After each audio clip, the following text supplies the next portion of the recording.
আমার গোটা দিনটা যেভাবেই যাক না কেন আমি সকালটা ভীষণ হেলদিভাবে সুন্দরভাবে মানে কষ্ট করে হলেও সুন্দরভাবে কাটানোর চেষ্টা করি। সকালে উঠেই আমার যেই ড্রিঙ্কসটা থাকে সেটা খেয়ে নিয়েছি প্রত্যেক দিনের মতো। তারপরে ভালো করে ঘরটা গুছিয়ে নিলাম, এখানে জানলা টানলা খুলে দিয়েছি। তারপর আমার একটা ভিডিও শ্যুট করার ছিল, সেই শ্যুটটা করছিলাম। আর এখানে আমার ব্যাকগ্রাউন্ডে অনেক চেঞ্জেস এসছে, তোমাদের সাথে সব কিছু শেয়ার করবো ডিটেলস। দিদির আজকে ক্লাস ছিল, তো ওর স্টুডেন্টরা এখানে কাজ করছে। তার মধ্যে আমাকে ডেকে নিয়ে গেছে কারণ একটা স্টুডেন্টের গার্জেন আমাকে একটা গিফট দিয়েছে, মানে ছদিদিকেও দিয়েছে আমাকেও দিয়েছে।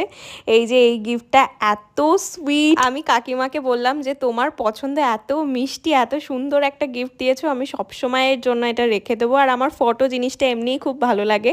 এই যে এই কাকিমাই গিফটটা করেছে। আর সন্ধেবেলা এই যে আমার মাতাজি আর আমি রেডি হয়ে গেছি একটা জায়গায় যাবো বলে। এই যে মা এখানে স্কুটি চালাচ্ছে, আমি পেছনে বসে আছি। আকাশটা আজকে ভীষণ সুন্দর লাগছিল। পরের পার্টে আসছে কোথায় গেছিলাম। টাটা।